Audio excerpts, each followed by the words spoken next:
try to silence the truth we shout, but we're still here, we're still calling out.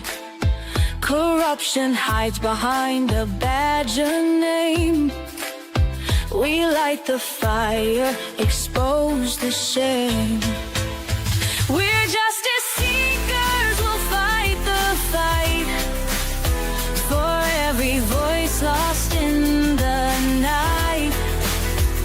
My life mattered is the cry we sing for the ones they tried to bury within. It's just us, we're a movement wide. Together we rise, won't run nor hide.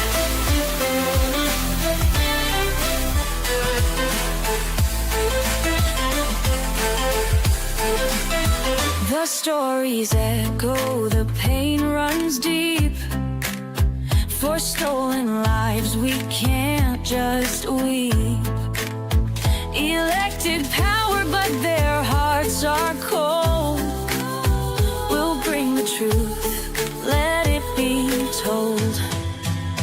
We're justice seekers, we'll fight the fight for every voice lost in the night. My life mattered is the cry we sing for the ones they try to bury within. It's just us, we're a movement wide. Together we rise, won't run nor hide.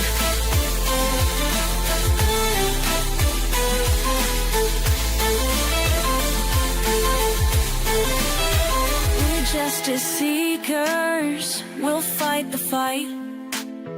The heroes undo the harm, calling out corruption. We'll stand tall for justice and truth. We'll risk it all. My life mattered is the cry we sing.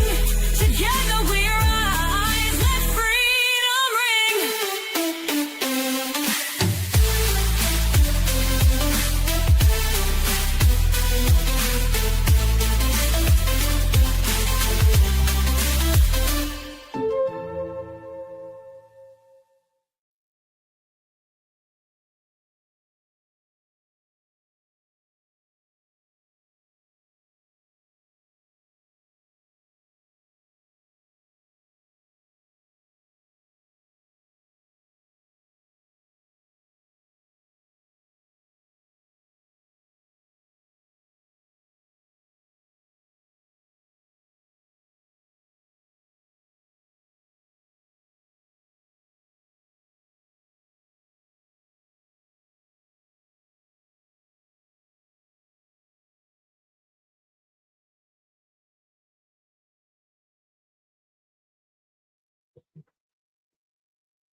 Hello, good evening.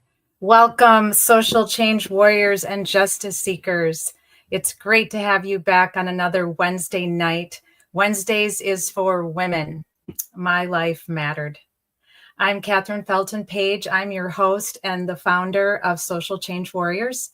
And I'm so glad to have all of you back, our loyal subscribers, our friends that come on Wednesdays and help us advocate for women who are victims and survivors of domestic violence. We truly appreciate all of you, the family, the friends, the survivors, and the victims. Obviously don't know what we're doing for them, but I do believe they do. I think that maybe they really do, and their families certainly do. So thank you for joining me on Wednesdays are for women, for the Advocacy Wednesdays, where we are advocating for victims of homicide who were unalived by the hands of their partner or their husband, their fiance, their ex, or a potential person who wanted to be with them. There's all different kinds, unfortunately, of men who abuse their loved ones, which just doesn't make any sense. It's one of the most frustrating, horrible tragedies that we have in this world. It's one thing when you lose a loved one in a fight or something to do with violence, whether it be a break-in or a bar fight or a fight of any nature, or someone decides to unalive someone else for money or because they have a vengeance against them. It's horrible. But when it's your own spouse or your own boyfriend or your own fiance, or your ex-boyfriend, it just feels like an extra level of egregious that is hard to swallow and hard to even fathom. So we are so sorry for all of you that have lost a loved one due to domestic violence. And we are grateful for those of you that have survived and have moved on with your lives and have found comfort in your friends and your family and are away from the abuse and have survived the abuse. So we are happy to be back. Like I said, for those of you that are new, I am a retired police officer from Wisconsin and a victim advocate. My background is a master's degree in social work with an emphasis on domestic violence prevention and recovery. I was once a journalist back in the olden days as well, so I have a background in broadcast news and newspaper, radio. So I've done a little bit of everything. I truly am a Jill of all trades, which is partially why I wanted to start live streaming and advocate. I feel that all of my tools in my toolbox from my different trades that I participated in, my careers, would lend itself to advocating for victims of homicide and their families. So I hope that's proven true. I certainly appreciate all of you that have subscribed to our channel. If you haven't, I hope that you will. It's free. There's no cost to subscribe to our channel, and that you'll join me live and chat along in our friend zone and ask questions and make comments about the victims that we are advocating for and that we're standing for. So I just wanted to give you a rundown tonight of what we're going to be up to. I am keeping an eye on my platform because I've invited a guest to join us tonight, but she is new to StreamYard. So I may have to do some helpful hints here in a few minutes to get her onto the platform. And but in the meantime, I just want to thank Tracy. Thanks for stopping in. I realize you go to work at 3 a.m. I hope you'll catch us on the replay. Thanks for saying hi. I really appreciate it. Let me just give you a little rundown here tonight of what we're going to be up to. So we have kind of a new section that I want to introduce to y'all, just so that Wednesdays is difficult. We talk about very difficult subject, which is homicide of women and unaliving caused by the hands of their loved ones. So we also are going to have a little segment in the middle when we take our break, when I get my tea or my coffee, my decaf coffee or water, whatever I need, and you get yours. About halfway through, I want to do a little segment now where we, talk about how women, chicks rule. Women are the bomb. We are the best.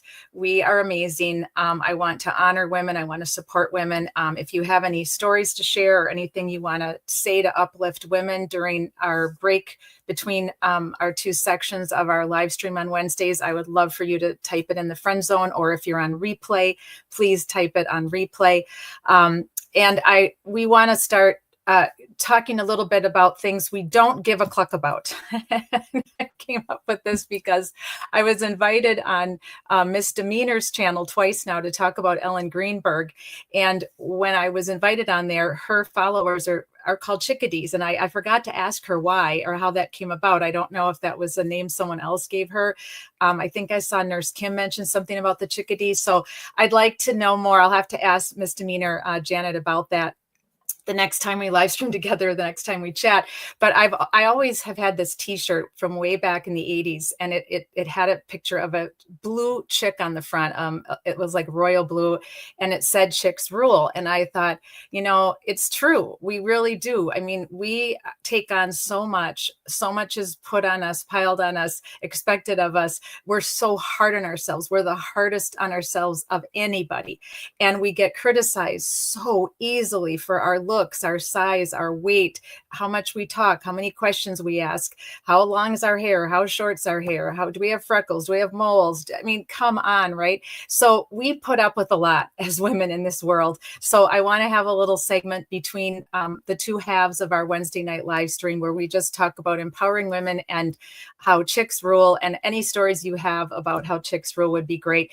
And also a little bit about how we don't give a cluck. And that I came up with that simply because chicks, obviously clucking, and also we don't give an F because sometimes on Wednesdays we swear, and that's one of our hashtags. On Wednesdays we swear. And so, we try not to swear a lot, but the Angry Bitch Club, the Advocacy Club, we have things to say sometimes, and sometimes we're not happy about things that are going on in this world where women are concerned, or where any of your loved ones are concerned with your cases and with the investigations and the courts. So we do buzz around a lot on Wednesdays. We talk about things that are bothering us, that are bugging us, that we're not happy about. We bitch and complain a little bit, and we do swear a little bit on Wednesdays. So trigger alert for that. So tonight we are going to be, again, I am the founder and director and your live host on Wednesdays and Fridays, and any other night that we are able to live stream, or if we're invited, like I was with Misdemeanor as a guest, we were on Monday. So we can be on any night. It just depends on who the guests are, if I'm a guest somewhere else or not. But our main live streams are Wednesdays with the Wednesdays for Women. And then Fridays is Friday Night Lies, where we talk a lot about Massachusetts, the Karen Read, the quest for justice for John O'Keefe, and some of the other cases that are around the country where lies are constantly being told. So that's what we do on Friday nights. So like I said at the beginning, Wednesdays, we primarily look into and talk about victims and survivors and cases that have to do with domestic violence. It's utterly stunning and shocking that 3 women a day are unalived by the hands of someone they know. And every 9 seconds, a woman is beaten. So already, while we've been here, which is 12 minutes and 7 seconds, do the math.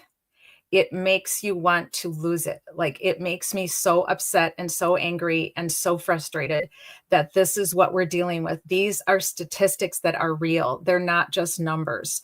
They're numbers based on what we know happens. So statistics are important because they help us understand the scope of the problem. But these are real 9 seconds, and these are real women that are being beat up by a partner, a spouse, a loved one, a family member. And it's just utterly outrageous. And we have to find a way to get help to these women in time before the worst case scenario happens, which is what happened to the 7 women, including our new family that will be meeting, if not tonight due to technology, for sure next Wednesday. I didn't give them much notice that I wanted to chat with them a little bit tonight, because I am going to do a full hour about Mallory and her son Major next Wednesday. But I, at the last minute, decided, let me invite them on. Let me have them on tonight for a few minutes to hear about what happened to their dear daughter and grandchild. But I'm not sure if technology will cooperate. So we'll see about that as we go on here in the next couple hours. But domestic violence can be prevented. Some things can't be prevented. People that are serial killers, that is something that is a twisted, evil issue in the brain, in the soul, however you want to describe it or look at it, or what you believe to be true, because it's hard to even understand. Even the most seasoned detectives and seasoned agents don't completely understand the mind of a serial killer. It's chilling, it's cold, there's no remorse, and there is no coming back from that. But with domestic violence, it tends to be an issue with the man, and because we focus on man on woman. There is obviously woman on man. I don't deny that. I just don't, it's not my expert area. It's not my expertise. So we focus on man on woman on Wednesdays here. And a lot of men who abuse their wives, they have a lot of issues with power and control. That's one of their main problems. And Ellen Pence, who was a doctor, an amazing woman, an advocate for prevention of domestic violence. And the only way to prevent domestic violence is to get the man into counseling, to get the man to understand what his shortcomings are and why is he having these mental breakdowns that involve violence and demeaning his wife or girlfriend or fiance. But there is proven statistics and proven real people that have gone through counseling that have made it out on the other side. Now, they don't always stay married. Sometimes they still divorce and move on in their separate ways, but there is proven cases where the man has been rehabilitated and does not ever again hit a woman or cause a woman that kind of pain. So there is a prevention for this. This is one thing we can prevent, and we have to figure it out. We have to start understanding how to do it. Of all the domestic violence, female homicides, this is from a study in 2018, 92% were KILLED, YouTube, by a man they knew. So it would have been a family member. It could have been a husband. It could have been any of the above. But 63% of those were killed by, were KILLED by their current husbands, boyfriends, or ex-husbands, or ex-fiancés, or whatever ex they were. Those numbers are staggering. They're staggering, and they make us somber and sad and mad and everything, all of the above. These three women on the screen that you see right now, justice for Suzanne Morphew on the left, justice for Ellen Greenberg with the dark hair on the top, and justice for Sandra Birchmore with the light brown hair on the bottom. They were all unalived by the hands of someone that they loved and that they thought loved them. And we have three different scenarios here. We have Suzanne Morphew, who was married to Barry Morphew for many, many years. They had two daughters. Ellen Greenberg was engaged to Sam Goldberg. They had been together 3 years and were planning to be married. She passed in January of 2011. They planned to be married that August. And then on the bottom, you have Sandra Birchmore, who was groomed from a child at the Stoughton, Massachusetts Police Department, and then ended up in a relationship with one of the men who groomed her, Matthew Farwell, and ended up basically dating him. I mean, I don't even like to use that word because that's not what was going on, but I believe in Sandra's mind, that's what was going on, that he loved her and that he cared about her and that they were a couple. Even though he was married and had children, she had been groomed to this, and that I do believe that was her mindset with this man. So when she was unalived by him, we believe, allegedly, he is in custody right now. He has been charged by the federal government, but not by the state of Massachusetts, and that's a whole nother issue. He's in jail now. He still has not had a hearing. And when she was unalived, she was framed for her own unaliving. And that is what happened with Ellen Greenberg. We believe, allegedly, in my opinion, Ellen Greenberg was framed for her own unaliving by her fiance. Domestic violence. Suzanne Morphew, I believe that, in my opinion, her husband, who is arrested but is out on a signature bond right now, I believe he intended to unalive her and disappear her so that she would never be found, there would be no evidence, and he would not get arrested. I truly believe that. That is my opinion. Many agree with me and believe that as well.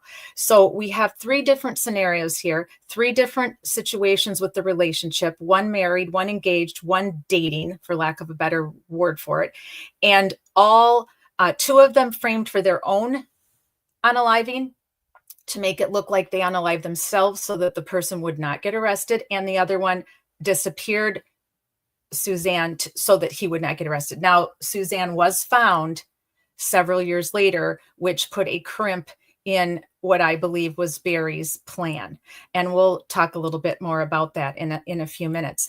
For the thumbnail tonight, I also want to discuss briefly, and we'll do more longer lives for each of these women, because we have we have done a live for Suzanne Morphew, Ellen Greenberg, and Sandra Birchmore. They've had their own lives. They're in our library. So if you're interested in the information I've already shared about those three lovely women, you just go to our library, hit the live tab and scroll down, and you'll see where I have had live streams with Mizzy, with Ellen, with Sandra Birchmore.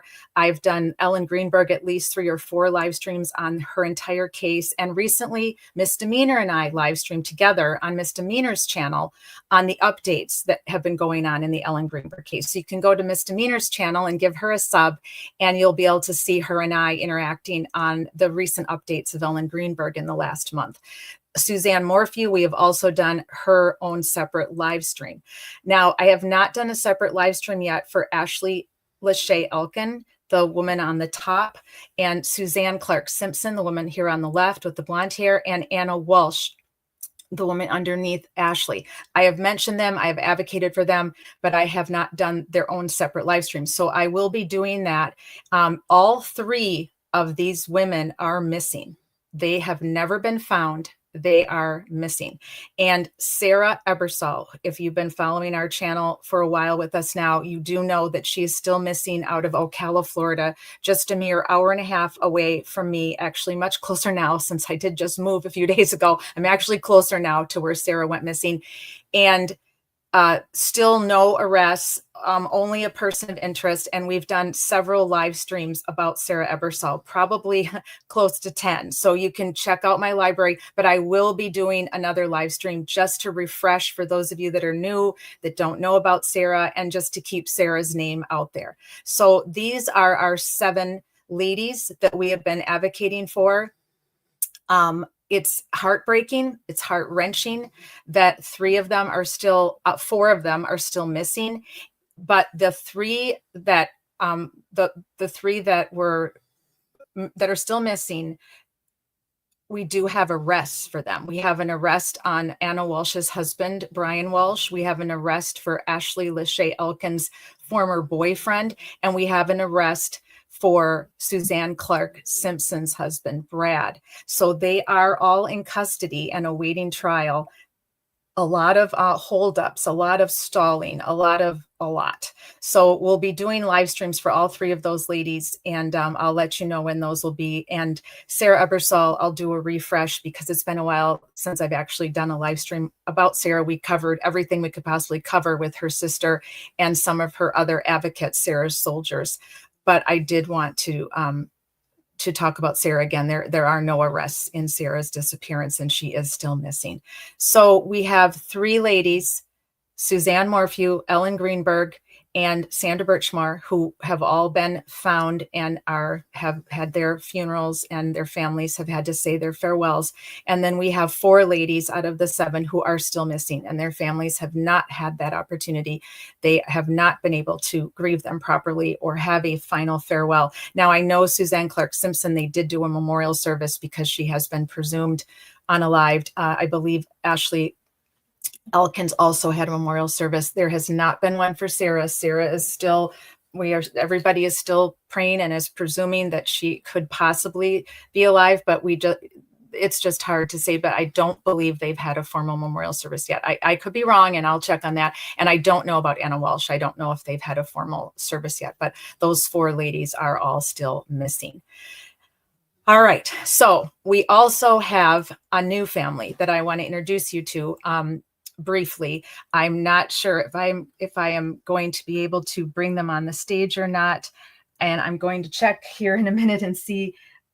So I would select YouTube for destination or other platform. Oh, I see. So she's trying to come on. Hang on. Let me tell her something here. I'm going to tell her to download the StreamYard app.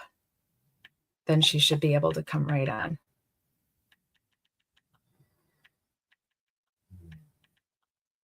Let's try that. If you're listening, Mary Jo, if you are listening, if you're in the audience, try and download the StreamYard app, because that will be much more user-friendly for you on your iPhone there, or your whatever phone you have. It's very easy to use when you have the app on your phone. So in the meantime, while I'm trying to get Mary Jo in the room with us, who is the mother of this beautiful young woman, and her name is covered up. So let me move me over here to the side. There we go. Her name is Mallory Munzenberger, and this was her son, Major Harris. And it is an incredibly horrible story, once again, of domestic violence. This is a very convoluted case, to be honest with you, and I'm going to wait till next week because I want to devote an entire hour. But they were both unalived by the hands of someone else. There was never an arrest made in this case, so we don't really know for sure who unalived them. One person unalived themselves, so I believe that the officers were leaning towards that person. Another person had, I believe, a restraining order out against them by Mallory, and her mother can confirm that for me. I'm just learning about the tragic death of Mallory and her beautiful child, Major, innocent child. No one deserves to be unalived by the hands of someone else. But when it's a child, again, it's extra egregious. When it's domestic violence, when it's someone that you love or that you thought loved you, it's extra egregious. So I'm going to give Mary Jo a minute to see if she can come on, but I'll definitely work on the tech, Mary Jo, with you for next Wednesday, if that works for you. If not, we can try for Thursday, whatever works best for you. I'm happy to accommodate you. Tuesday, whatever you can do. Let's see here. Not sure how to do that. I do have a laptop too.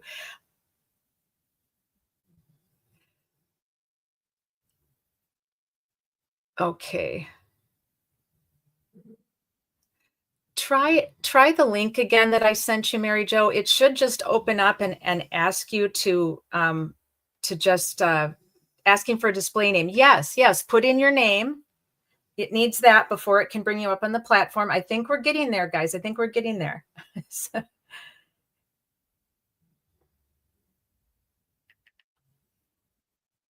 thanks, everyone. I'm trying to work with her to help her come up on screen here to give us a little background on Mallory and Major to prepare us for next week. And then we will be going over the updates that I have for you all on our 7 ladies that we have been advocating for the past year.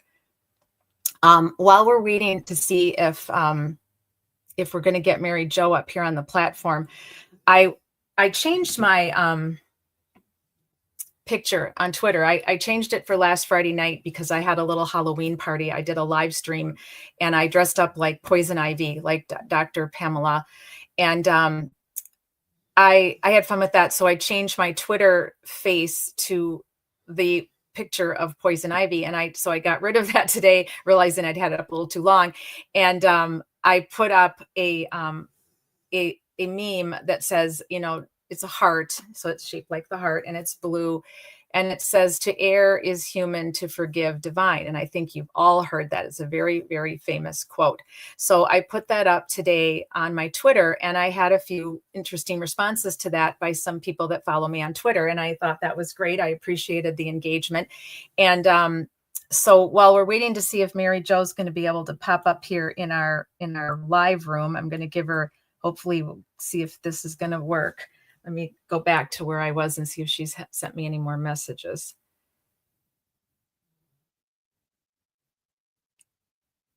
Usually I do a test with people that have never used StreamYard before so that we don't have these issues when we're live streaming. But like I said, this was kind of a last minute decision on my part. I've been meaning to introduce you all to Mary Jo and Mallory and Major for over 2 months now, but life has gotten in the way. As you all know, I had a severe case of food poisoning, and 2 weeks later, I ended up in the hospital right before I had to move.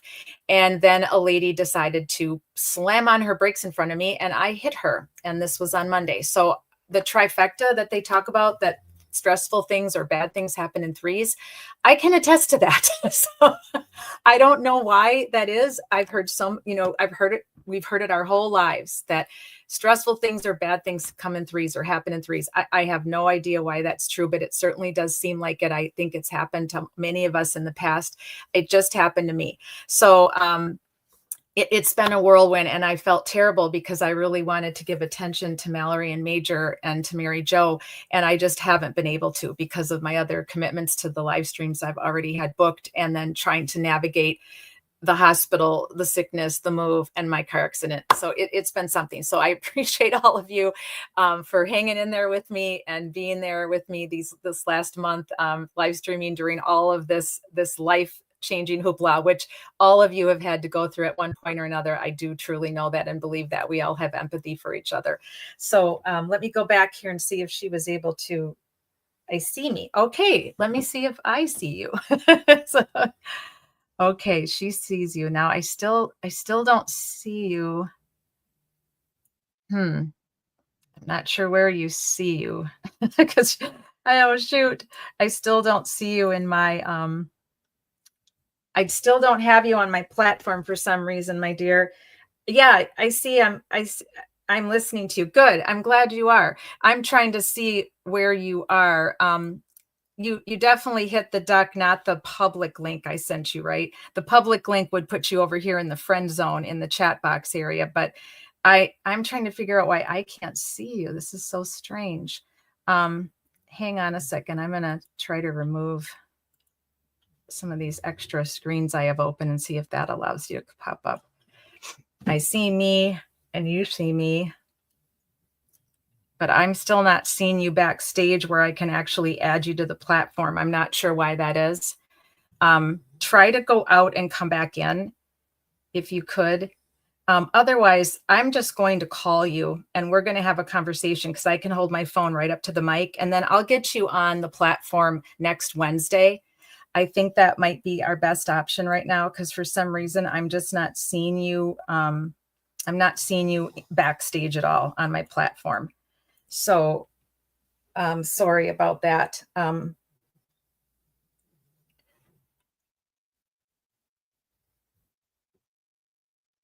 So while I'm waiting to see if there's any way she pops up here on the platform, I'm going to give it another couple minutes. I wanted to read to you on my Twitter feed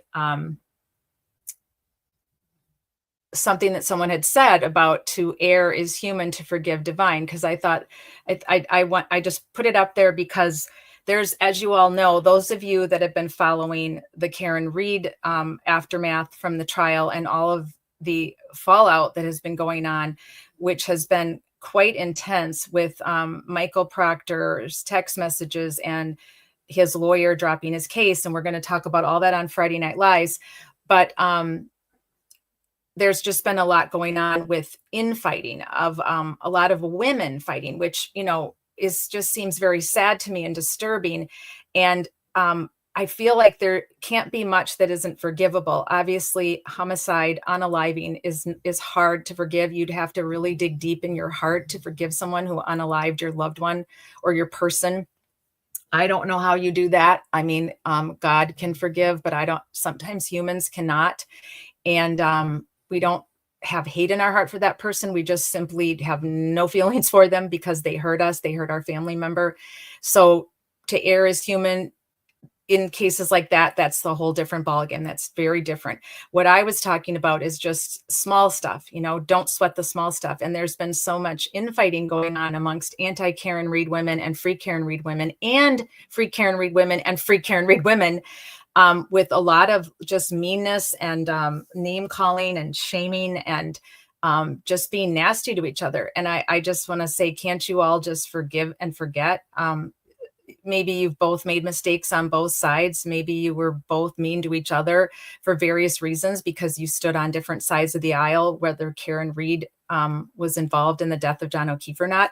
A jury said she wasn't. So that's it. She's free. She can never be tried again for the death of John O'Keefe. And in my opinion, that person who unalived John O'Keefe or persons is still out there. So advocate for John O'Keefe, for justice for John O'Keefe, and stop fighting amongst each other and causing so much stress when you could be spending so much time there. I have 7 women on the screen tonight that have been unalived by the hands of someone else, by their loved one. We could use your help. We could use your help advocating about their cases and about justice for them. And instead of all this infighting and all this constant time spent on Twitter and on spaces on Twitter, going over and over and over the same thing over and over again, and just constantly just mean girl behavior by everybody, which I don't understand. It's hurtful. We should be supporting each other and uplifting each other. And this person came on my Twitter feed today and said to me, it would depend on what it was, and that some people commit error over and over and over again, and they hurt you over and over and over again. And where do you draw the line? And I understand that. And I wrote back and said, yes, that's completely understandable. There's some things that you just can't move past. And the only way you really can is to not have that person in your life anymore. And that's very hard and sad when that happens, when it's not something to the degree of homicide or theft, or someone's done something extra really horrible to you. If it's something smaller than that, but you just can't find a way to see past it, so you have to end your relationship with that person, it's very sad, but sometimes that's the case. So I was just curious how you all felt about that. Have you had situations in your life where it was just too much, and what happened between you and your friend or your colleague or your acquaintance, it just couldn't be repaired, and you had to just move on from each other? But this constant keeping up of the constant toxic nature that's been going on within the Free Karen Read movement and the anti-Karen Read movement on Twitter has been just really unbelievable and outrageous in a lot of ways. And I understand both sides feel they've been wronged and hurt, and they want to get their voices out there and talk about how they've been wronged. But who steps down first? Otherwise, it never ends, because some people are just not going to step down. If they are the kind of person that just wants to completely, constantly shame you and get on the social medias and go, and that's all they have in their heart, they won't stop. And so if you're feeling the need to keep defending, and then criticizing them, when does it end? And then when do you have time for true crime, for advocating for victims of homicides? So that was why I posted that today, why I put that up. To err is human, to forgive divine. We always need to think about that. So Mary Jo, I'm sorry to tell you this, but I'm just not seeing you on the platform. So I am going to give Mary Jo a call, and we're going to have a phone conversation instead tonight. And we're just going to get a little bit of a background on what the tragedy that her and her family went through. And then we will be doing some updates on Ellen, Sandra, Suzanne, Ashley, Anna, and Sarah Ebersol. So that's our plan for the rest of the night. So let me give a phone call here to Mary Jo, and we will have a phone conversation tonight, and then I'll figure out how to get her on our platform, help her download that app for next Wednesday, when we commit 1 hour to discussing what happened to her dear daughter and grandchild. And we may have to do another session as well. All right, stand by.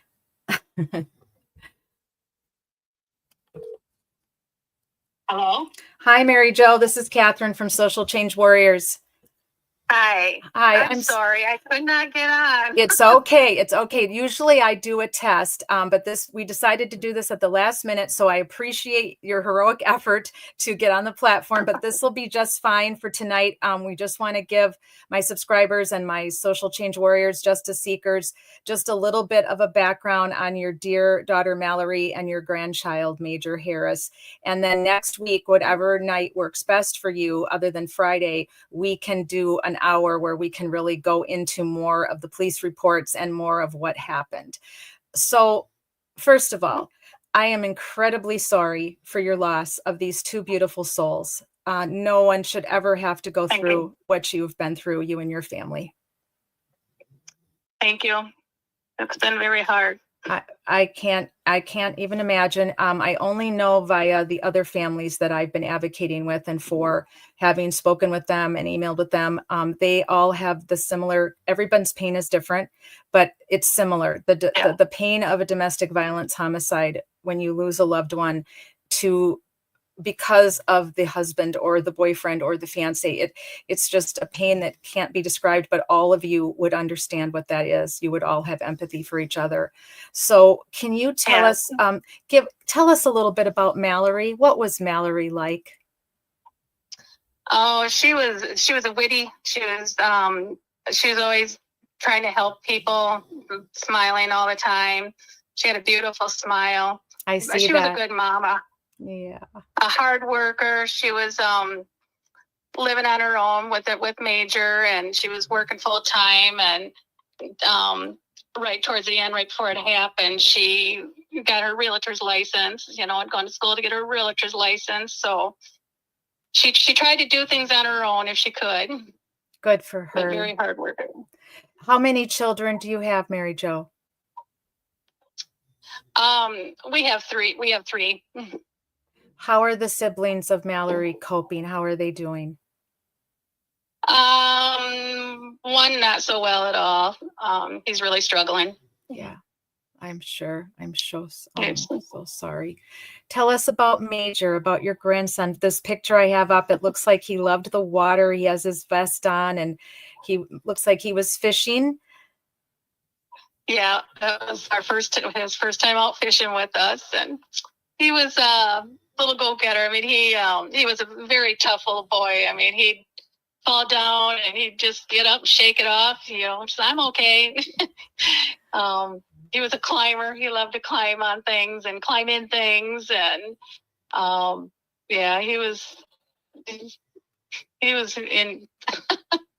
We really miss him. I'm sure you do. He's a fun little guy. It's just an absolute tragedy that because someone could not control their temper, could not handle being told no, or being told that, you know, not to have their own way, or whatever causes that final act of violence when a man unalives his dear one. It's mind-boggling, isn't it, Mary Jo? It is. I guess we don't really know what happened. She lived in Alaska, and that happened in Milwaukee. And the Wednesday, you know, before it happened, I think it must have been the 13th, Paul had sent her a text, my husband sent her a text just asking what she was up to, and she said she was on her way to the response was she was on her way to Madison, and the biological father, his parents or his mom lived in Madison. Okay, that's so where I'm from. I'm not sure if I told you that or not. Oh, no. Yeah, I'm from Madison. And, that's my hometown. Oh, okay. But Mallory, we just thought Mallory was going to take, there was a no contact order between the biological dad and you know, so but Mallory wanted to keep Major, you know, let his family see Major still, because that's just who Mallory was. So we just thought she was heading to Madison to let him see his grandma, you know, on that side. And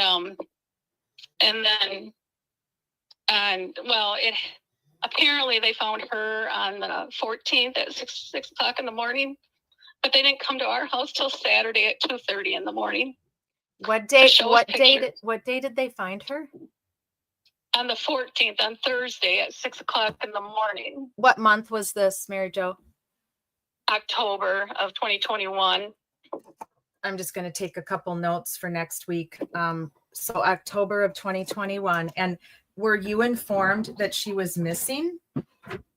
No. We had our other two grandsons here starting Thursday for the week, and then through the weekend.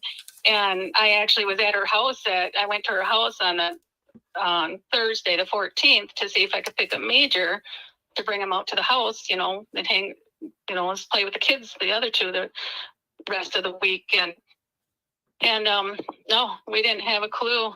And at 2:30 in the morning on the 16th, they knock on our door and show us a picture of her and want us to identify her.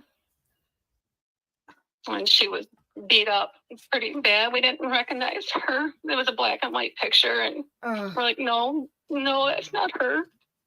So you had absolutely no clue she was even missing. And, no. And they came. What police agency came to your door?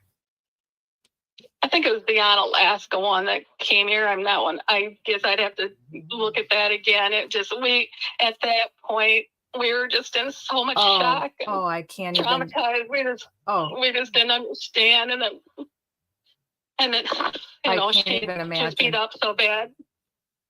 Up so bad that we didn't recognize her. And so we're like, no, that's not her. Anyway, they said, well, we know it's her, so you need to call the detective. So then I'm like, well, where's Major? So we called the detective. We're like, where's Major? And he says, well, who's Major? And we're like, it's her son. Where's Major? They didn't realize that Major, she had a child with her. Oh my gosh. So So at then this Amber- point in time, they had no idea that there was a child missing. No. God. And then the Amber Alert went out like later that day. And so then they didn't find Major until the 21st. Oh my God. I am so incredibly sorry, Mary Jo. This is just horrible. It's just horrible. And a lot of unanswered questions. I mean, nothing that was said made any sense at all. And so when, we found out about Mallory at, 2:30 in the morning, and then it went to Major, and then it went to the person's, the house where she was, at the yard that they found her in. They started, looking for them. So we never did really get any answers on Mallory, because it went from, Mallory to Jaheim and Major. And then when they found Major, they closed the case, and they wouldn't give us any, they wouldn't talk to us anymore. Whose house did they find her at? His name was Jaheim Clark, and that's the one that committed suicide. Well, they said committed suicide, but that didn't. His family put pictures on TV, when the news and stuff, it looked like he was shot twice and beat up as well. So that just didn't seem to. There's a lot of discrepancies, I guess. So they believe the police originally thought he unalived himself, but his family says no, that he was also shot and beat up. Yeah, his family did not believe that either. But they would not talk to us anymore, and they would not give us, we wanted Major's DNA just to see if it was, confirmation, I guess. What is the first name of Mr. Clark? Jaheim. How do you spell that? Jaheem. Was he the biological father of Major? No, Carlton Harris was the biological. Okay, so the biological father of Major is Carlton Harris. Yes. And then he said on national television that we could, he wanted Major buried next to his mom. But then, when, the medical examiner called us to let us know that, he released Major to us. So we called the funeral home, and they called just to make sure. Once there was approved, all set in stone, then we changed the vegetation cards, because we had vegetation cards made up. We had, his whole buried. We had the casket picked out, everything. And then he calls us, the biological dad calls us, screaming at us, saying that he's going to sue us because we stole his son's body. Oh my gosh. And so we didn't get to bury Major next to Mallory. I'm so sorry. I am so sorry. This is just... We just didn't understand why. We're like, why can't you just have the funeral there and then let us bring them here, like you said, on national television? Well, no. What I'm not understanding is that Mallory was the biological mother, and he had no visitation or custody of Major. So how was Major not buried with by his biological mother? That doesn't make any sense. I know. I mean, we like I said, we were in such shock that we didn't know what to do.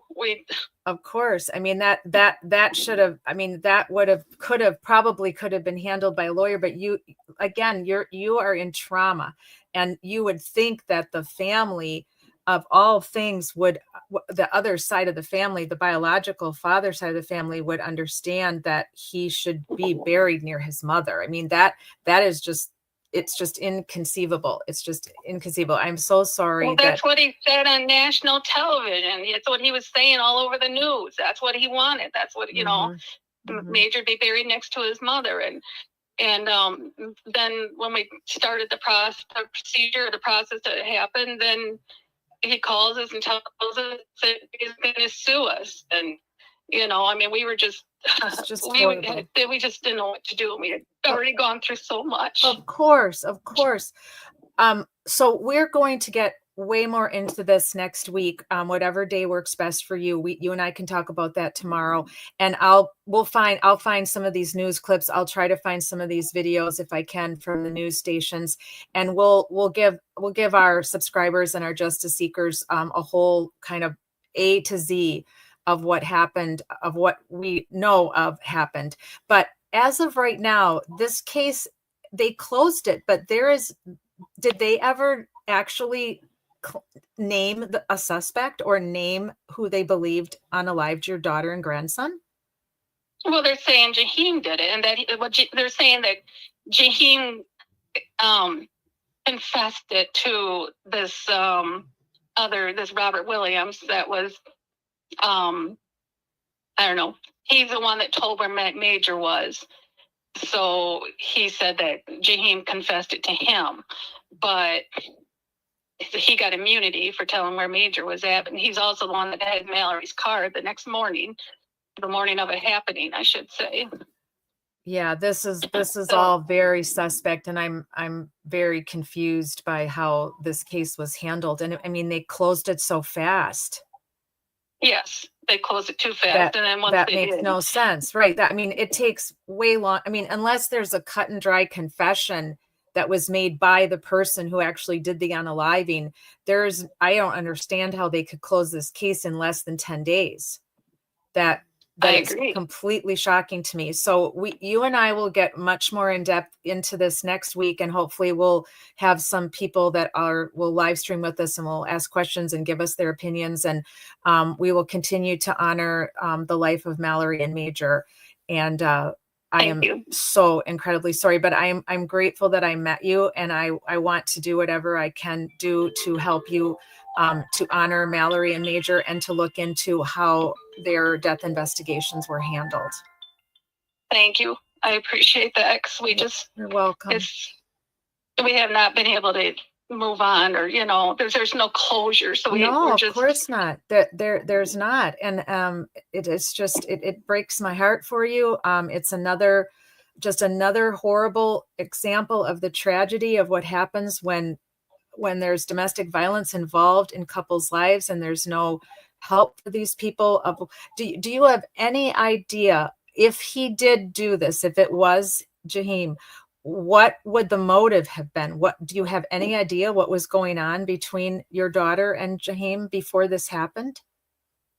None whatsoever. It sounded like she had told, a friend of hers had told us that she met him, I don't know, through some dating app or whatever in August. And then October is, so I don't know. I mean, there's so many unanswered questions. I don't know why, or he had sent a text to his mom a couple of times saying, I didn't do it. I guess I believe what his text said, but I don't know. I don't think he did it either. It doesn't sound normal to me. I mean, typically, unless there's stalking involved, where the person wants to be with the person, and the female is not allowing it, so then that can escalate rather quickly. But that doesn't sound like that was what was going on here. And for them to, she was in Alaska, she lived in Alaska, right? So they had somewhat of a long distance relationship, and it was brand new. They'd only known each other 2 months, right? So unless he had a history of violence to women, violence to his other partners or girlfriends, this isn't really making a lot of sense for me. It's not really adding up to what the modus of apparatus is for unalivings when it comes to domestic violence. Usually there's a long time of building. Most women, right? Most women are not unalived by their spouses or boyfriends or exes within a few months. It's years of constant abuse that escalates over time and then ends in an unaliving. It's very, or in some cases, if when meeting someone online can be very dangerous. And nowadays, many people have used these online dating apps, Match.com. There's so many of them. It would take me 20 minutes to name them all off. I've used them myself after my when they first became popular after I was divorced.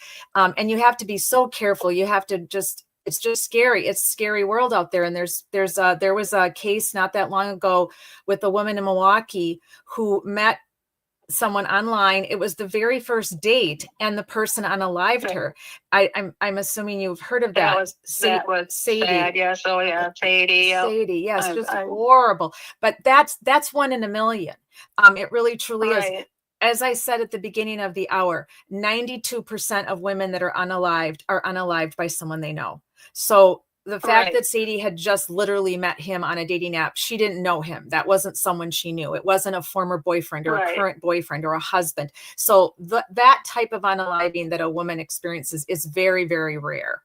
And I guess the thing with her being beat up as well as homicide, it was personal. Yes, absolutely. Whenever a man beats a woman, it's very personal, even if it's not causing death. That's what domestic violence is. They want to show power and control over the woman. So by using their fists, that's how they feel empowered, because they're able to put you down, to keep you down, beat you down. So that's how that's kind of the whole, narration of how domestic violence works is it's a constant power and control, whether it's the money, the car, the children, the house, where you go, what you do, when you take vacation, when you can see your friends. And then if you question it, or if you have any type of feedback, then you're going to get a beat down. And in a documentary that I made with a friend of mine, she explains it that way. She explains it as, if you don't do what I say when I say it, or if you give me any grief, or if you criticize me, then I'm going to hurt you. And it just becomes a vicious cycle. And especially when there's children involved, and you don't want the children to be living with that person if you're not there. So a lot of women will not divorce their spouses because of their children, because they know that the courts will allow joint custody if the person hasn't been harmful to the children. If they're only harmful to the mother, the courts are perfectly fine with children living with the abusive dads. It seriously never has made any sense to me. And in many other cases in the past, it hasn't gone well for the children either. And it's a really sad travesty, the entire situation of familial domestic violence. So again, we have to keep talking about it. We have to keep honoring the victims and helping women understand that they have to leave, because until the man is willing to admit what they are doing and why they are doing it and seek severe counseling, it will never end. It will never stop.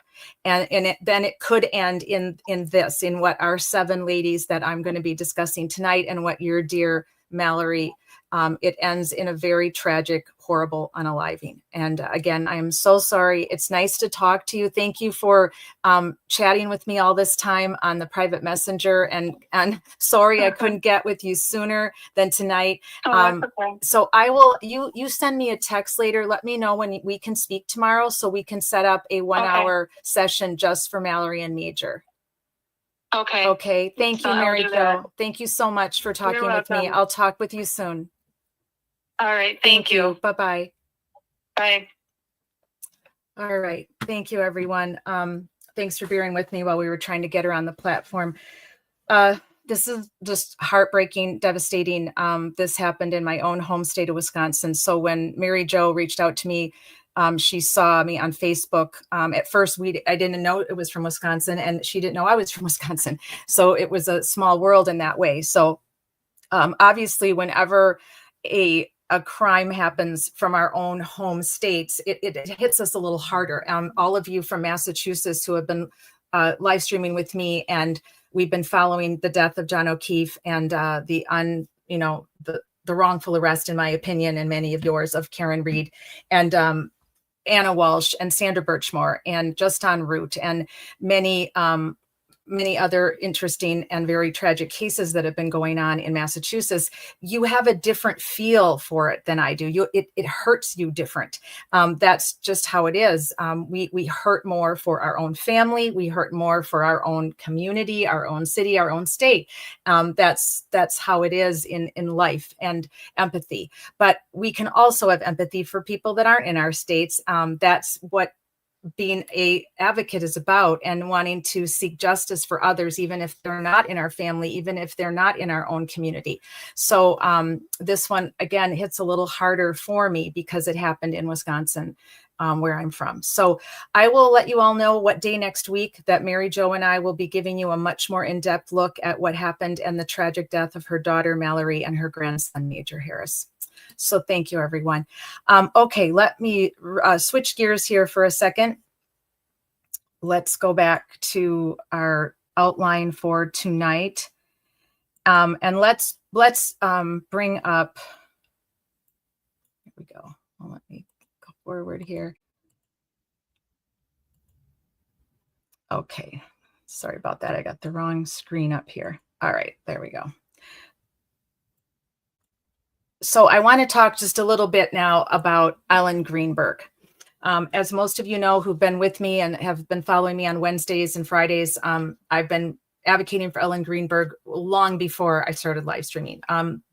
For whatever reason, this case really hit me. It was right about the time I retired as a police officer and started preparing for grad school for my master's in social work and working at domestic violence shelters. So when I heard of Ellen's death, and that it was an unaliving of herself, but yet they were showing photos that she was stabbed 20 times in the front and the back, I was like, hell no, absolutely no. I never believed for a second that Ellen unalived herself. Sorry, I'm just going to take a quick swig here of water. I was just completely taken aback. My doggies are sleeping and we're lucky. But when my son comes home, they're going to bark. So I'll just warn you now, I might have to mute for a second. So I just wanted to, for those of you that have never heard of Ellen Greenberg, she was a school teacher in a small town outside of Philadelphia, Pennsylvania in 2011. And in my opinion, in my humble opinion, her fiance, this is Sam Goldberg, is the number one suspect. I just don't believe there was anyone else with a motive to unalive her by stabbing 20 times and then making it look like she did it to herself. That never made sense to me, that there could be anyone else, that he would have to be the number one suspect in her, what I believe is a homicide.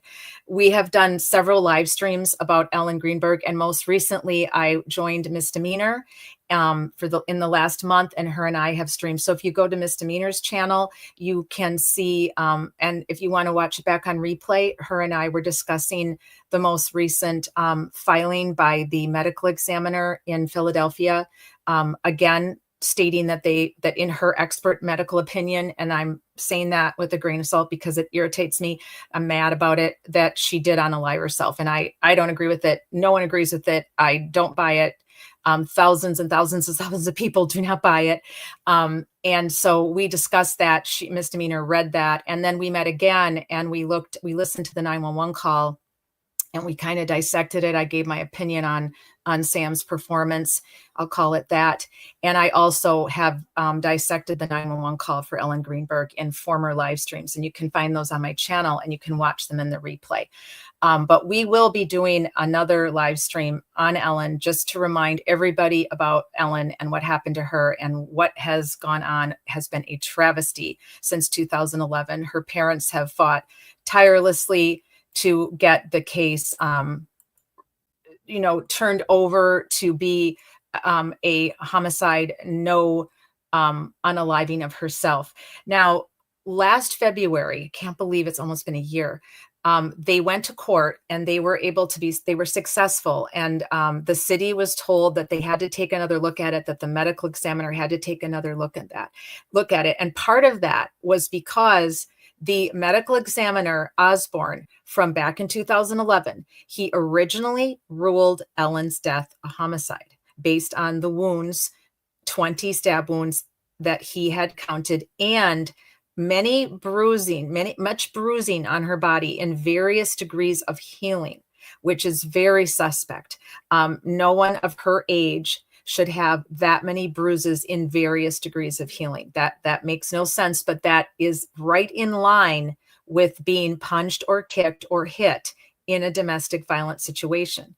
And it doesn't take much to bruise. It doesn't mean that he was, if it was him, if it was Sam, it doesn't mean he was beating her up every day or that he was beating her to a pulp every day. He could have just punched her, or he could have just given her a swift kick or a jab, or it could have been something once a day, once every couple days, minimal, just enough to bruise, not enough to break the skin or cause bleeding. Many men who commit domestic violence are quite smart about it. As Levita said in our documentary that Levita and I did together, which is in my library if you'd like to watch it. It was a documentary, a short documentary that a friend of mine and I made together on her experience as a victim and survivor of attempted homicide. She said that her former boyfriend, the father of her youngest child, literally had death in his eyes for her whenever he would look at her and want to teach her a lesson. But he never would strike her in the face because that would show, and then that would have to be explained. So he would never strike her in the face. And that it doesn't always happen that way with some men, but most men who are domestic violence monsters, they do not strike you in the face. And Ellen's bruising was all to the lower extremities, which makes a lot of sense if that is what happened. So we have advocated for Ellen, advocated for answers. There was a lot of strange activity going on the surveillance cameras the day that Ellen was unalived. And I have yet to see any explanation of who this person is that was in the lobby. I'm going to keep looking for it, trying to find a police report that might tell me who this person is, and maybe this person was cleared. But I find it very suspicious that this person was in and out of the lobby the entire time that Sam was in and out of the lobby, and that in the surveillance footage that we watched many months ago on my channel and also on Misdemeanors channel, Sam dropped something in the lobby right in front of the elevator. It looks like either a white piece of paper or a white key card. It's very hard to tell. But this gentleman who was in the lobby during the same time frame that Sam was in the gym and that Ellen was supposedly unaliving herself, multiple times seen in the lobby, and picked this up off the floor. Many other people had gone in and out of the lobby and no one had picked up this item. So that just doesn't sit right with me. It doesn't make a lot of sense. So as a reminder, again, in our United States, 3 women are unalived by an intimate partner every day. And again, every 9 seconds, a woman is being struck or beat up. So justice for Ellen Greenberg. As I was saying, Osborne, the original medical examiner, ruled it a homicide. And then mysteriously, 6 weeks later, he said that he was given more information by the police, which then leads him to believe that, yes, it is an unaliving of herself. That made no sense to the family, shocked her parents, made no sense to any of her friends, anyone following Ellen Greenberg's tragic death, because how do the police know more about the body than the medical examiner? The police don't know more about injuries than a medical examiner. The medical examiner knows where those injuries were caused and how they were inflicted, and having that many stab wounds, some of them they believed could have been postmortem, but he did it. He overturned it and he ruled it an unaliving of herself back in 2011 in March, and it has stayed that way ever since. And in February, when after many years of them trying to get the case reopened, hiring their own private investigator, their own lawyer, their own medical examiners, experts, many experts have weighed in on Ellen Greenberg's injuries. they were able to go to court, and they were suing the city and suing Osborne and I believe one other person. I'll get into that more when we revisit Ellen's case on a Wednesday coming up again. And he wrote a letter retracting what he did back in March of 2011 and said that he had been pressured by the police and that he should have stuck with his original, that it was a homicide. I believe in the letter he says that it was something other than unaliving of herself. He, of course, used the S word that YouTube doesn't want us to use. That was quite stunning. That was in February. And then they ended up settling because that was a huge revelation. That letter was handed to the judge and they hadn't picked, they were in the middle of picking the jury. And so the city decided to settle and for an undetermined amount of money, which they still hadn't received up until a couple months ago. And the medical examiner still hadn't looked at the case again. And they were ordered to do so last February by the judge. So finally, all of this went into motion.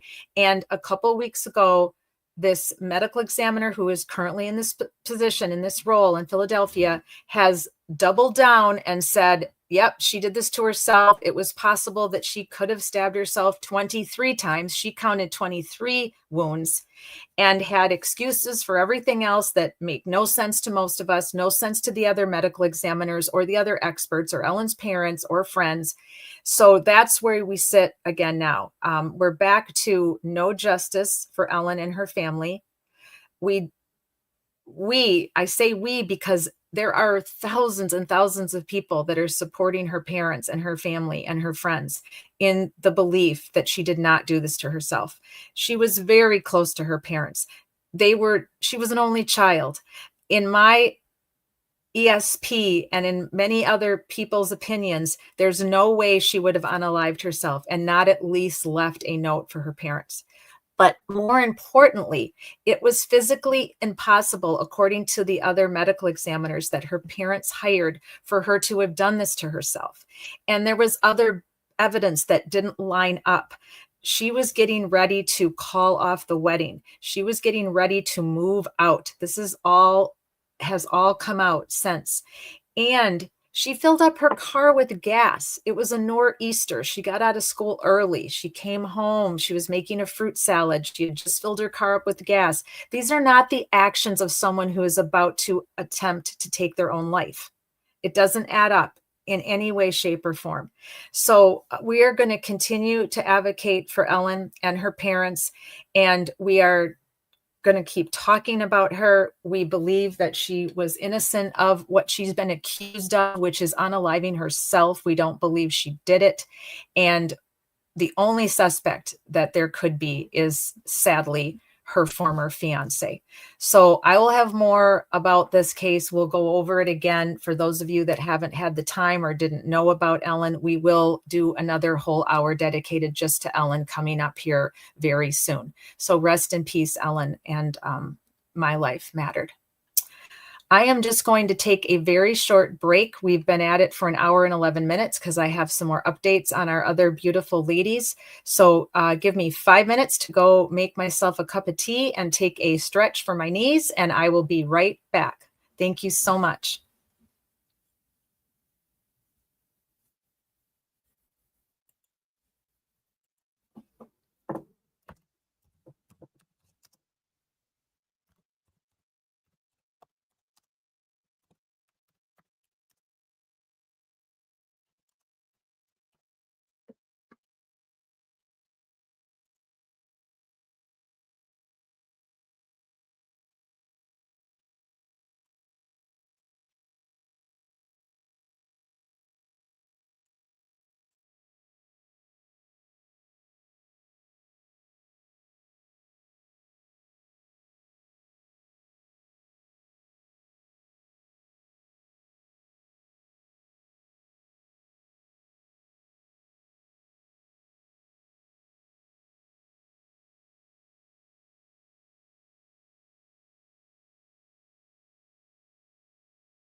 Thanks, everyone. I'm back.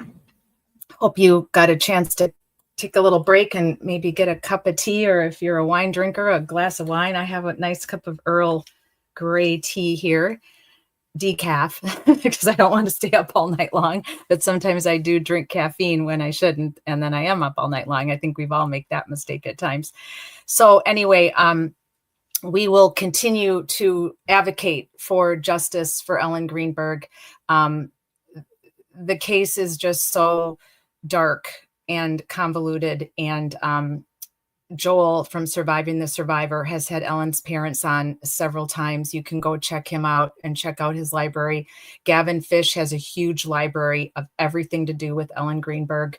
It's quite impressive and massive, and they've both been covering her case for quite a number of years now, and do believe that she did not unalive herself. So I'll continue to follow them, and I'll continue to have my own updates and my own opinions on her death and on justice for her and for her parents. So thanks everyone who has been advocating for Ellen, and keep it up. Hashtag justice for Ellen Greenberg, and then please use our hashtag My Life Mattered when you do anything on social media regarding advocacy for our beautiful domestic violence homicide victims that we're advocating for today. All right, so next up, I want to go back over, just a second here.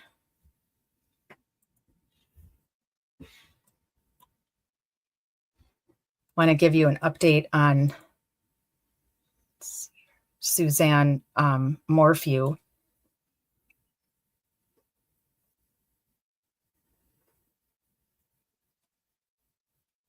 I'm just going to go grab her slide deck here, so give me just a second. Be right back.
There we go. Sorry about that, everyone. Had a little tech issue. Couldn't get myself up on the screen. So we are revisiting Suzanne Morphew and discussing what happened to her, the tragic death of Suzanne Morphew, and that there were definitely marital problems going on, and that divorce had been discussed, and that it was kind of coming to a head when she went missing.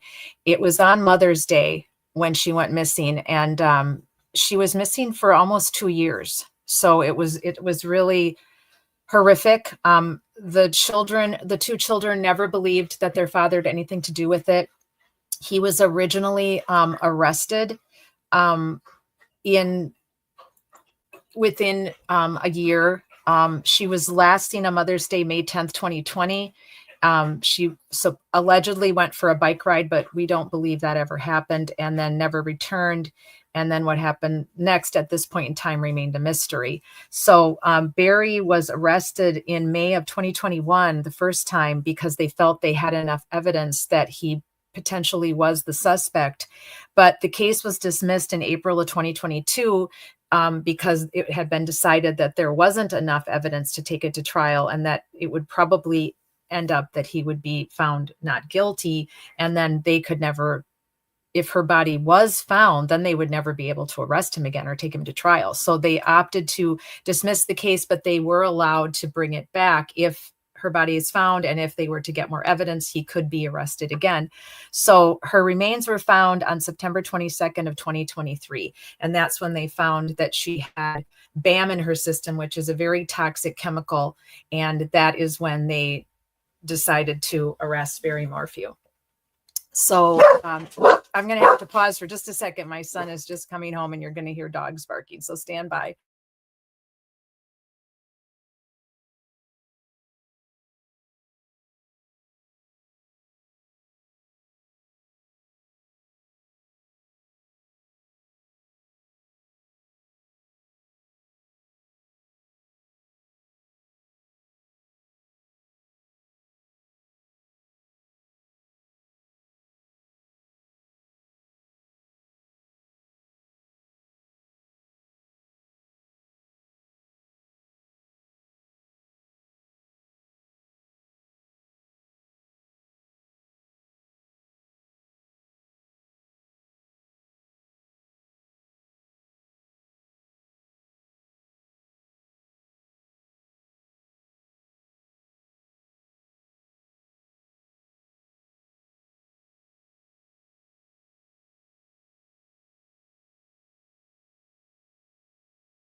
There might still be a little barking in the background. Sorry about that. My son just arriving home, and the greeting is commencing. So those charges were dismissed in April of 2022 when the judge granted a motion by the prosecution to dismiss the case. So then everything was just kind of up in the air. There was like a lull where we really weren't hearing any updates, and her remains had not been found, and there was no other suspects or any news. And it just seemed as if there was no case.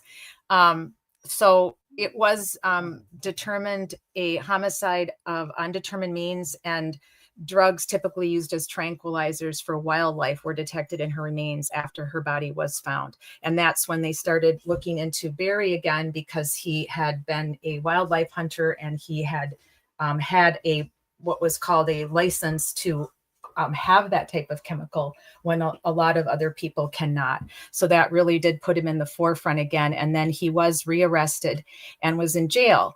And recently he was allowed to get out on a signature bond. So that was quite stunning and shocking to Suzanne's family and friends, and people that believe that Barry did indeed commit this atrocity. It's such a strange case because they were suspicious of each other, and they were potentially going to be getting divorced, and there was money involved, and custody of one of the children because one was still in high school at the time. There was a spy pen found when they searched the home where Suzanne was trying to catch Barry having an affair. It's just something you can't, believe. Like, it sounds like something that would be in a novel, but it is all true, and it was happening. These were photos that were on a surveillance where Barry was supposedly at a job when Suzanne was taking this fateful bike ride that she never returned home from. And there are surveillance cameras of him carrying garbage bags out and around and leaving them in various places. So that seems obviously very suspicious. This is exactly what they had for Fotis Dulos when he was arrested for the death of Jennifer Farbo Dulos. They never found Jennifer. They still haven't to this day. Fotis was found on surveillance cameras doing the exact same thing, disseminating trash bags around shortly after the wife goes missing. It doesn't add up. It doesn't make sense, right? So apparently Suzanne was messaging with someone that she was feeling feelings for. It says 59 times leading up to the moment investigators believe Barry unalived her. At one point, Suzanne messaged her, I guess we're calling him her lover, even though they weren't really together, but this selfie, which investigators dubbed her last proof of life photo. So she had been sitting outside in the sun and had taken this selfie and sent it to her person that she had feelings for, that was making her happy and making her want to finally end this sad, not happy marriage that she was in with Barry. So Barry is now out on a signature bond, and the next hearing for this case is not until January. And this was the original date that he was arrested. I'm just going back through my slide deck here. These are his two daughters and his attorney, that they believe that he's innocent. They don't believe that he unalived their mother. They believe it was a random person who hurt her, unalived her while she was out riding her bike. The autopsy report did confirm by the El Paso County Coroner's Office that the cause of death was due to a homicide, and that this was probably the tranquilizer gun that was used or something similar to unalive her. It was a horrible way to die. It renders you not completely unconscious, but unable to speak or move. And I mean, it's horrific. And they do believe in some of the charging documents, and they have proof. They believe that her body was moved from its original resting place to where they found her, which was near where another woman had gone missing. So that's what was so strange about it, is that the officers were looking for another missing woman. Oh, hang on. Let me let my dog back in here. Come on, Tim. Go lay down. Good boy. Good boy. Lay. The officers were looking for another missing woman in the area where they were, which was 50 miles from where the Morphews lived. And that is how they found her. She was in a shallow grave, and they don't believe that was her original resting place, because the clothing did not have the level of disintegration that it should have had. So that was a very bizarre thing that came out. And so they do believe that the clothes that she was wearing were that the person changed her into those when they moved her from the original resting place. So that's just sad and horrible and very bizarre, and more damning evidence that, who else would come back and actually move her, because being afraid of being caught other than the husband. It isn't adding up to be anyone else. I'm sorry, Barry, that this is how it's looking. These are her two beautiful daughters. Unfortunately, right now, they are not believing that their father did this. They are siding with him, and I feel for them. I think we all feel for them. They are innocents in all of this, and no one would want to believe that their father could do something like this to their mother. So I understand why they might be in somewhat denial. Now, is it still possible that we could all be wrong, and that this was a random unaliving by a serial killer or a random person that came across Suzanne on a bike ride? Yeah, of course, anything's possible. The evidence doesn't point that way. Everything I know about domestic violence homicide doesn't point that way.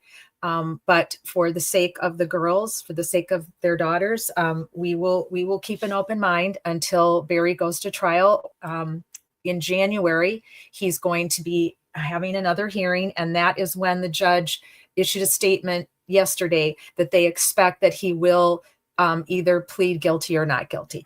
My opinion is that he will plead not guilty. I truly believe that he did this, and I also truly believe that in order to keep up the charade and to get away with it, he will continue to plead. He will plead not guilty, and he will go to take this to a trial, and he will take his chances with the jury, because there are no witnesses, there's no surveillance cameras. The evidence is somewhat circumstantial. Even though it's very damning, it is still circumstantial. So I will continue to update you on if anything comes up between now and January. We'll have updates when we live on Wednesdays and Fridays. Rest in peace, Suzanne. My life mattered, and we will continue to advocate for justice for Suzanne Morphew.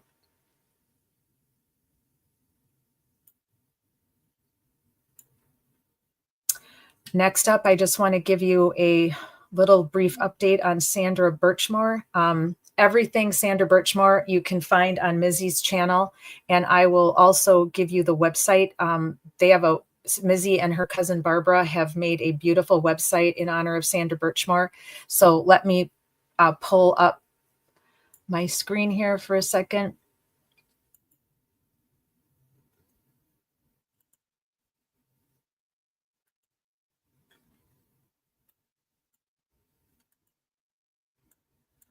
So Matthew Farwell was believed, and I'm going to scoot through this till I come to Sandra.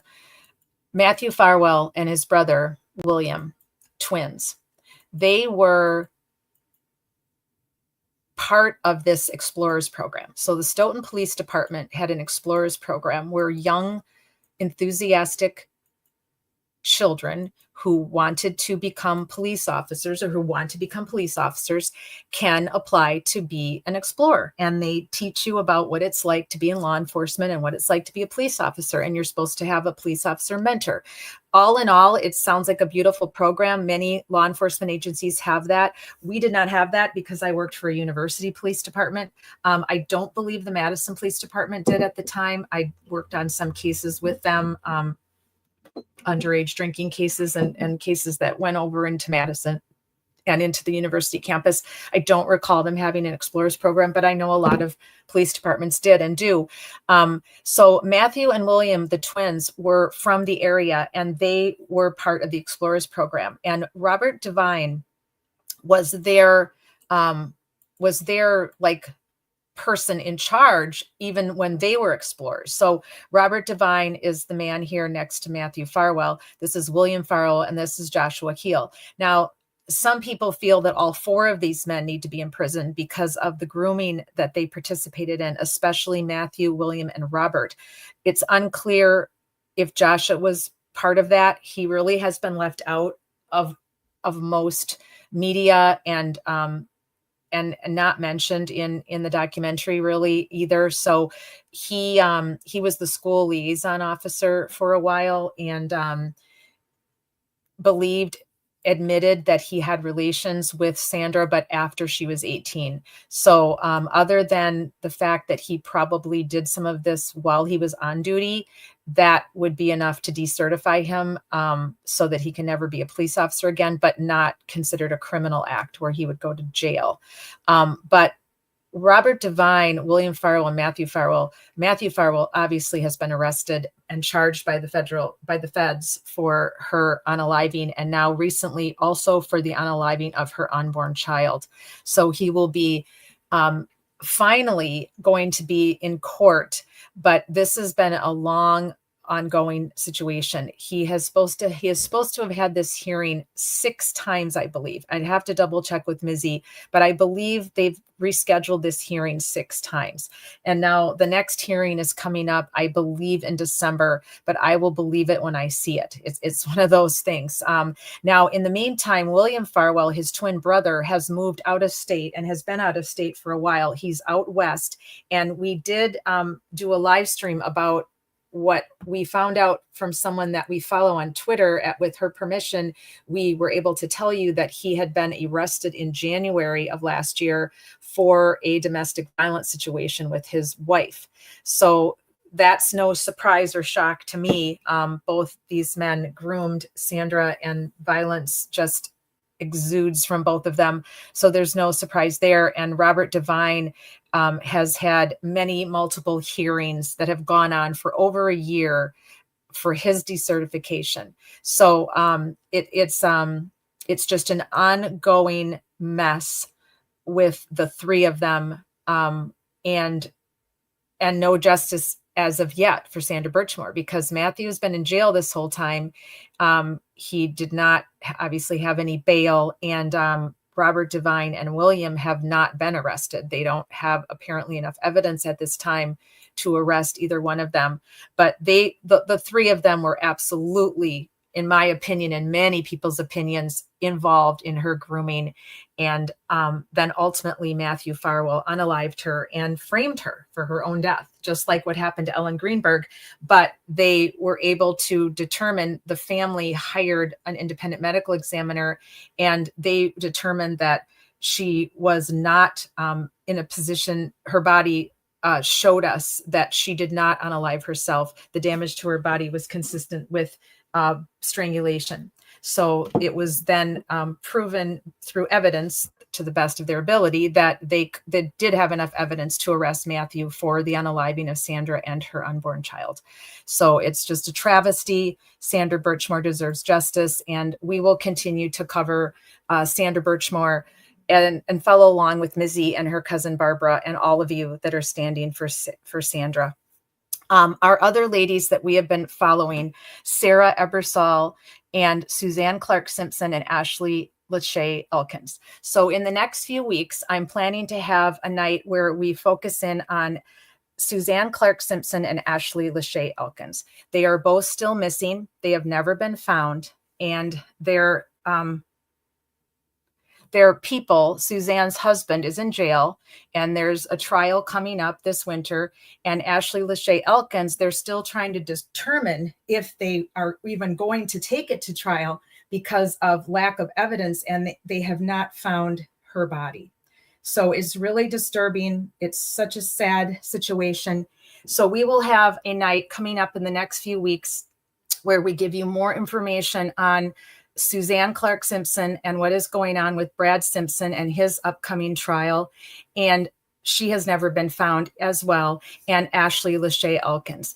I also will do a brief summary in the next month on Sarah Ebersol. If you're curious, I did a lot of live streams on Sarah Ebersol last fall and winter with her sister Michelle. So if you go to my library, you can find Sarah Ebersol, and you will find a lot of live streams where I literally went over the whole case and all of the evidence. And Michelle had so much information she provided to us. She was a wealth of information, and she continues to advocate for her dear sister, Sarah, who is still missing, and no one has been charged with her unaliving. It's just a travesty. And our other woman that we have yet to dedicate a live stream to is Anna Walsh. So I would like to do an hour on the life and death of Anna Walsh. Brian Walsh, as you all know, is in jail, and it's looking like he did commit this unaliving of Anna. There's a lot of evidence, but it's also part of the Michael Proctor issues, which we'll be talking about on Friday with his text messages. And luckily they ruled that those wouldn't affect Brian Walsh's trial, because there really is a lot of evidence that he did unalive Anna. So we will be continuing to advocate for all 7 of these beautiful women. And I hope that you'll continue to join us on Wednesdays. Wednesdays is for women, and we will continue to advocate for all of these ladies. And next week, one of the days next week, we will meet Mary Jo, and we will tell you more about Mallory and Major Harris. So thank you all so much for joining me tonight. I really appreciate it. And I will continue to follow these ladies and their families and the information that is being put out there for us to get justice for them. And I hope you all have a wonderful rest of your night. And I will see you on Friday night for Friday Night Lies. Good night, everyone.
They try to silence the truth we shout, but we're still here, we're still calling out.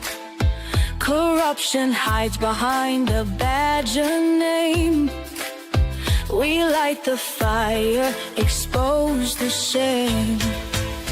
We're justice seekers, we'll fight the fight for every voice lost in the night. My life mattered is the cry we sing for the ones they tried to bury within. It's just us, we're a movement wide. Together we rise, won't run nor hide.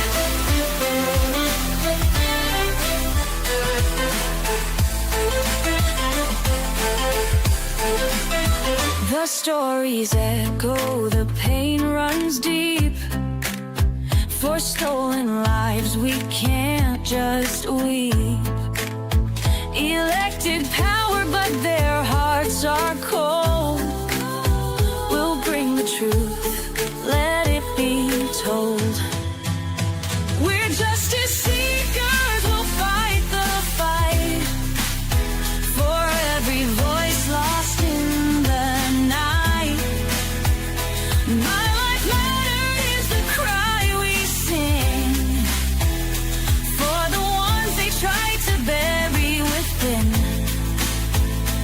It's just us, we're a movement wide. Together we rise, won't run nor hide.